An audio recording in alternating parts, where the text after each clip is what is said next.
Hello everyone, you are watching News Insights. Let's watch today's news updates.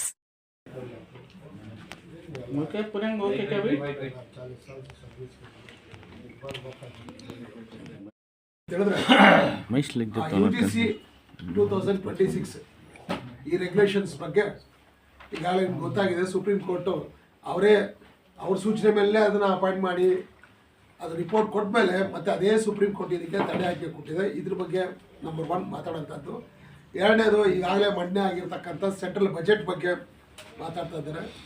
ಹಾಗೆಯೇ ಮೂರನೇದು, ನಾಳೆ ಕರ್ನಾಟಕ ರಾಜ್ಯ ಬಜೆಟ್, ಅದರಲ್ಲಿ ನಮ್ಮ ನಿರೀಕ್ಷೆಗಳೇನು, ರಾಜ್ಯ ಬಜೆಟ್ ಮಾಡಬೇಕಾದ್ದೇನು, ಅನೇಕ ಸಮಸ್ಯೆಗಳು ಇಲ್ಲಿ ಕರ್ನಾಟಕದಲ್ಲಿ ರೈತ ಸಂಬಂಧಪಟ್ಟಿದ್ದು, ಶಿಕ್ಷಣಕ್ಕೆ, ಉದ್ಯೋಗಕ್ಕೆ, ಹಾಗೆ ಆರೋಗ್ಯದ ವಿಚಾರಗಳು, ಇವೆಲ್ಲನೂ ಭಾಳಷ್ಟು ಇವತ್ತು ಅತ್ಯಂತ ಪ್ರಮುಖವಾದ ವಿಚಾರಗಳಿರಬೇಕಾದ್ರೆ ರಾಜ್ಯ ಸರ್ಕಾರ ಏನು ಮಾಡಬೇಕು, ಇದೆಲ್ಲದ್ರ ಬಗ್ಗೆ ಇವತ್ತು ಮಾತಾಡ್ತಾ ಇದ್ದಾರೆ. ಸಾಹೇಬರು ತಮ್ಮನ್ನು ಉದ್ದೇಶಿಸಿ ಮಾತಾಡಿ. ಒಂದು ವಿವಾದ ಈ ದೇಶದಲ್ಲಿ ಎದ್ದಿತ್ತು. ಇವತ್ತು ಅದೇ ಕಮಂಡಳದವರು UGC ಬಗ್ಗೆ ಒಂದು ವಿವಾದವನ್ನು ಎತ್ತಕ್ಕೆ ಹೊರಟಿದ್ದಾರೆ. ಈ UGC ಕಾನೂನು ಮಾರ್ಪಾಡಾಗಬೇಕು ಯಾವುದೇ ರಾಜಕೀಯ ಪಾರ್ಟಿಗಳು ಹೇಳಿದ್ದಲ್ಲ. ಖುದ್ದು ಸುಪ್ರೀಂ ಕೋರ್ಟು ತನ್ನ ಜಜ್ಮೆಂಟ್ನಲ್ಲಿ ವೇಮಲ ಎಂಬ ವಿದ್ಯಾರ್ಥಿ ಆತ್ಮಹತ್ಯೆ ಮಾಡಿಕೊಂಡಾಗ ಇದು ನಿಯಮಗಳು ಭಾರಿ ಸರಿ ಇಲ್ಲ, ಕಟ್ಟುಬದ್ಧವಾದಂಥ ಗೈಡ್ಲೈನ್ಸ್ಗಳನ್ನು ಮಾಡಿ ಅಂತೇಳಿ UGCಗೆ ಹೇಳಿದ ಮೇಲೆ UGC ಅವರು 1 ವರ್ಷದ ಹಿಂದೆ ಇದನ್ನು ಸಾರ್ವಜನಿಕರಿಗೆ ಚರ್ಚೆಗೆ ಬಿಡ್ತು. 1 ವರ್ಷಗಳ ಕಾಲ ಸಾರ್ವಜನಿಕ ವಲಯದಲ್ಲಿ, ರಾಜಕೀಯ ವಲಯದಲ್ಲಿ,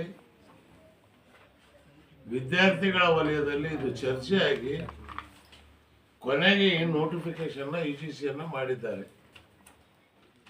ಇವತ್ತು ಅದು ಸರಿಯಲ್ಲ ಅಂತ ಹೇಳ್ತಕ್ಕಂಥದ್ರಲ್ಲಿ ಒಬ್ಬ SC STಗೆ, OBCಗೆ, ಮೈನಾರಿಟೀಸಿಗೆ ಈಗಾಗಲೇ 119 ಆತ್ಮಹತ್ಯೆಗಳಾಗಿದ್ದಾವೆ. ವೇಮನ ಆದಮೇಲೆ 119 ಆತ್ಮಹತ್ಯೆಗಳಾಗಿದ್ದಾವೆ. ಯಾಕಾಯ್ತಿದು? ಅವ್ರು ಹೇಳ್ತಾರೆ ಮೇಲ್ಜಾತಿಯವರಿಗೆ ಇದರಲ್ಲಿ ಯಾವುದೇ ರಕ್ಷಣೆ ಇಲ್ಲ. ಮೇಲ್ಜಾತಿಯವರು ಇಂಥ ಅವಮಾನಕ್ಕೆ ಒಳಗಾಗಿ ಎಲ್ಲಾದರೂ ಒಂದು ಸಾವಾಗಿದೆಯೋ ಅನ್ನೋ ಒಂದು ನಿದರ್ಶನ ಇದೆಯಾ ಇಡೀ ದೇಶದಲ್ಲಿ? ಇಲ್ಲ. Not even a single death. Then why? What is the reason? ಇದನ್ನು ಯಾಕೆ ಇವತ್ತಿನ ದಿವಸ ನೀವು ಬೇಡ ಅಂತ ಇದ್ದೀರಿ? ಸುಳ್ಳು ದೂರು ಕೊಟ್ಟರೆ ನಮ್ಮ ಮೇಲೆ ಆಕ್ಷನ್ ಆಗತ್ತೆ. ಆ ಕಮಿಟಿ ವಿಶ್ವವಿದ್ಯಾಲಯ ಮಟ್ಟದಲ್ಲಿ ಮತ್ತು ಆಯಾ ಸ್ಥಾನಿಕವಾದಂಥ ವಿದ್ಯಾಸಂಸ್ಥೆಗಳಲ್ಲಿ ಕಮಿಟಿ ಇರುತ್ತೆ. ಆ ಕಮಿಟಿಗೆ ಸುಳ್ಳು ಸತ್ಯನೋ ಅಂತೇಳಿ ತಿಳ್ಕೊಳ್ತಕ್ಕಂಥ ಎಲ್ಲ ಅಧಿಕಾರನೂ ಇದೆ, ಎಲ್ಲ ಅವಕಾಶನೂ ಇದೆ. ಅಂಥದ್ರಲ್ಲಿ ಇವತ್ತಿನ ದಿವಸ ಇದು ತಪ್ಪು ಅಂತ ಹೇಳ್ತಕ್ಕಂಥದ್ರಲ್ಲಿ ಅರ್ಥವಿಲ್ಲ. ದುರ್ದೈವ ಅಂದರೆ ಯಾವ ಸುಪ್ರೀಂ ಕೋರ್ಟ್ ಮಾಡಿ ಅಂತೇಳಿ ಇದಕ್ಕೆ ಹೇಳಿತ್ತು, ಅದೇ ಸುಪ್ರೀಂ ಕೋರ್ಟ್ ಇವತ್ತಿನ ದಿವಸ ಇದಕ್ಕೆ ತಡೆ ಆಜ್ಞೆ ಕೊಟ್ಟಿದೆ. ಆದ್ದರಿಂದ ನಾವು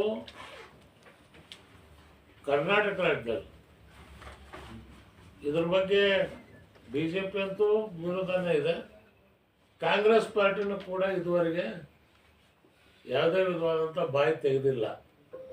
ಆದರೆ ನಾವು ಕರ್ನಾಟಕದಲ್ಲಿ ಏನು 3ನೇ ಶಕ್ತಿ ಕಟ್ಟಬೇಕು ಅಂತೇಳಿ ಕರ್ನಾಟಕ ನವನಿರ್ಮಾಣ ಆಂದೋಲನ ಅಂತೇಳಿ ಇವತ್ತು ದಲಿತರು, ಅಲ್ಪಸಂಖ್ಯಾತರು, ರೈತರು, OBC ಮತ್ತು ಬಸವ ತತ್ವದಲ್ಲಿ, ಅಂಬೇಡ್ಕರ್ ಅವರ ತತ್ವದಲ್ಲಿ ವಿಶ್ವಾಸ ಇರ್ತಕ್ಕಂಥ ಜನ ನಾವೊಂದು ಒಕ್ಕೂಟವಾಗಿ ಏನಿದೆ ಅಂದರೆ ಇದನ್ನು ಪ್ರಥಮವಾಗಿ ನಾವೇ ಇವತ್ತು ಪ್ರೆಸ್ ಕಾನ್ಫರೆನ್ಸ್ ಮಾಡ್ತಾ ಇರೋದು.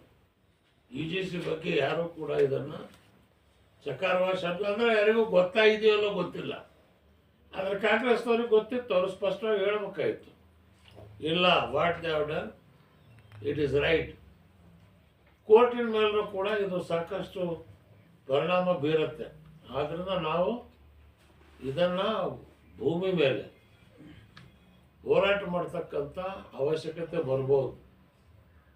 ಆದ್ದರಿಂದ ಎಲ್ಲ ಸಮಾಜದ ಜನರಿಗೆ ನಾನು ಕರೆ ಕೊಡ್ತೀನಿ, be alert to take your rights. ನಿಮ್ಮ ಹಕ್ಕುಗಳನ್ನು ತಗೊಳ್ತಕ್ಕಂಥದ್ದಕ್ಕೆ ನೀವು ಜಾಗೃತರಾಗಿರ್ಬೇಕು. ಅದನ್ನೇ ಬಾಬಾ ಸಾಹೇಬ್ ಅಂಬೇಡ್ಕರ್ ಅವರು ಹೇಳೋದು. ಒಂದಾಗಿ ಹೋರಾಟ ಮಾಡಿ, ಆ ಹೋರಾಟದಿಂದಲೇ ಇವತ್ತು 76 ವರ್ಷದಿಂದ ನಾವು ತಗೊಳ್ತಕ್ಕಂಥದ್ದು.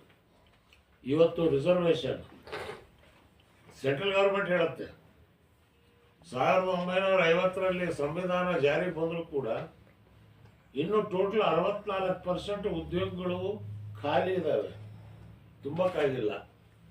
ಯಾಕೆ ದಲಿತರಿಲ್ವಾ, ಗ್ರಾಜ್ಯುಯೇಟ್ಸ್ಗಳಿಲ್ವಾ? ಇದೇ ಅವರು ನೋಡ್ತಕ್ಕಂಥ ಕಣ್ಣು ನಿಮ್ಗಳಲ್ಲಿಲ್ಲ, ಅದನ್ನು ಮಾಡ್ತಕ್ಕಂಥ ಇಚ್ಛೆ ಇಲ್ಲ. ಕರ್ನಾಟಕ ಹೇಳ್ತಾರಲ್ಲೇ, ಇವತ್ತು ಮಾನ್ಯ ಸಿದ್ದರಾಮಯ್ಯನವ್ರಿಗೆ ನಾನು ಹೇಳ್ತೇನೆ, ಯು ಟೇಕ್ ಎ ಡಿಸಿಷನ್.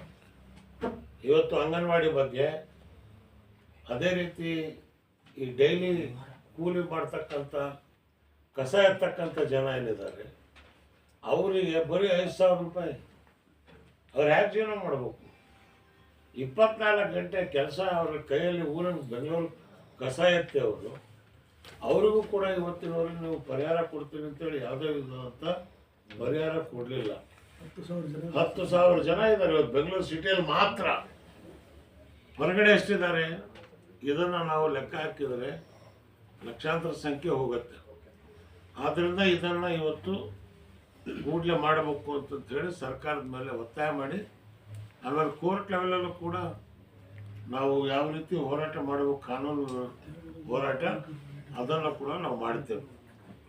ಇನ್ನು ಎರಡನೇದಾಗಿ 31ನೇ ತಾರೀಕು ಮಾರ್ಚ್ ಗುಲ್ಬರ್ಗದಲ್ಲಿ ಬಸವಣ್ಣನ ಕರ್ಮಭೂಮಿ ಅದು, ಅಲ್ಲಿಂದಲೇ 3ನೇ ಶಕ್ತಿಯ ಒಂದು ಪ್ರಥಮ ಸಮ್ಮೇಳನವನ್ನು 31 ಮಾರ್ಚಲ್ಲಿ ನಾವು ಮಾಡಿ, ತದನಂತರ ಬೆಳಗಾಂ, ಹುಬ್ಳಿ, ಮೈಸೂರು, ಬೆಂಗಳೂರು ಇಲ್ಲಿ ನಾವು ಮುಂದಿನ ಜಿಲ್ಲಾ ಪಂಚಾಯತ್, ತಾಲೂಕ್ ಪಂಚಾಯತ್ ಚುನಾವಣೆ, ಅಸೆಂಬ್ಲಿ ಚುನಾವಣೆ ಮತ್ತು ಏನು ಚುನಾವಣೆಗಳು ಬರ್ತಾವೆ ಎಲ್ಲ ಚುನಾವಣೆಗಳಲ್ಲಿ ನಾವು ಭಾಗವಹಿಸಿ ಪಕ್ಷದ ಗುರುತಿಗಾಗಿ ಕಾಯ್ತಾ ಇದ್ದೀವಿ.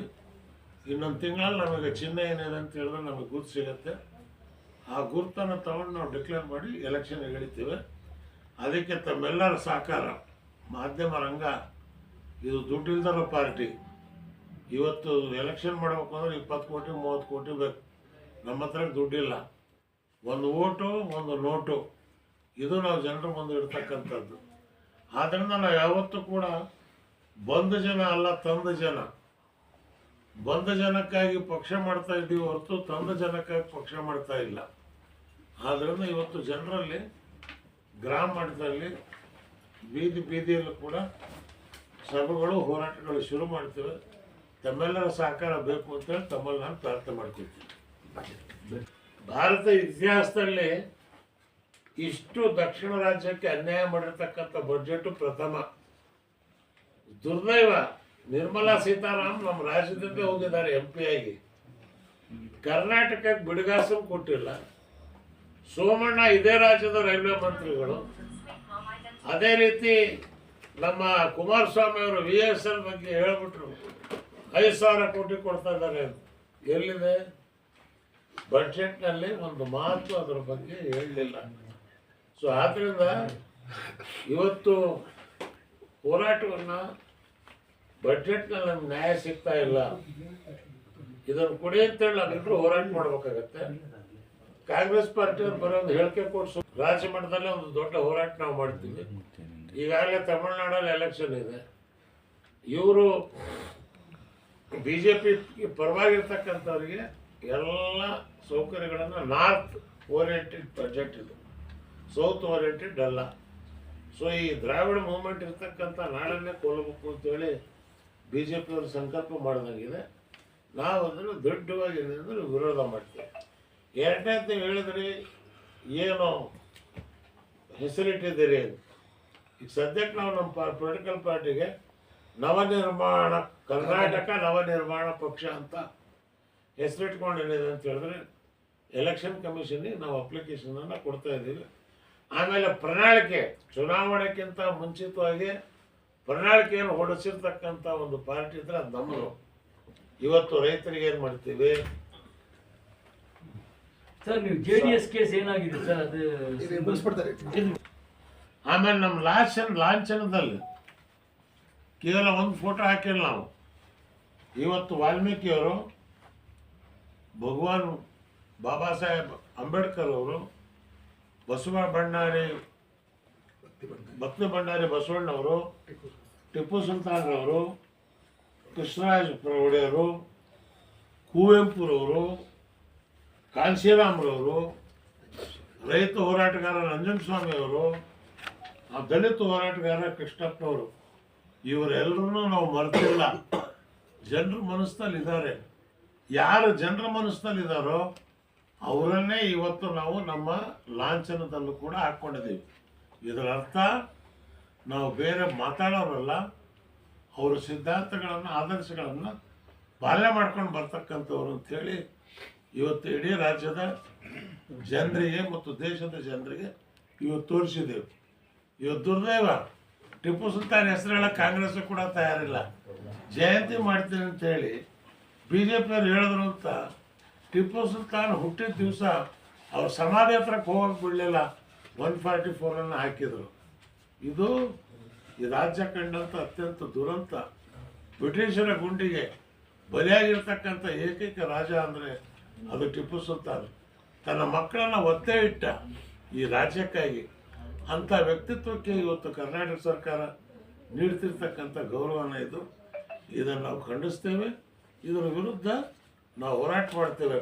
ನಮ್ಮ ಪಕ್ಷ ಅಧಿಕಾರಕ್ಕೆ ಬಂದರೆ ಇವೆಲ್ಲವನ್ನು ನಾವು ಇವತ್ತು ದಿವಸ ಬಾಬಾ ಸಾಹೇಬ್ ಅಂಬೇಡ್ಕರ್ದು, ಬಸವಣ್ಣವರದ್ದು, ಟಿಪ್ಪು ಸುಲ್ತಾನ್ರವ್ರದ್ದು, ವಾಲ್ಮೀಕಿ ಸಮುದಾಯ, ಅದೇ ರೀತಿ ಇವತ್ತು ಎಲ್ಲ OBCಗಳದ್ದು ಏನು ಇವತ್ತು ಸಾಮಾಜಿಕ ನ್ಯಾಯ ಮತ್ತು ಒಳ ಮೀಸಲಾತಿ ಹಂಚಿಕೆ ಇದೆ, ಅದನ್ನು ಸಂವಿಧಾನಬದ್ಧವಾಗಿ ನಾವು ಮಾಡ್ತೇವೆ ಅಂತ ಹೇಳಕ್ಕೆ ಇಚ್ಛೆಪಡ್ತೀವಿ.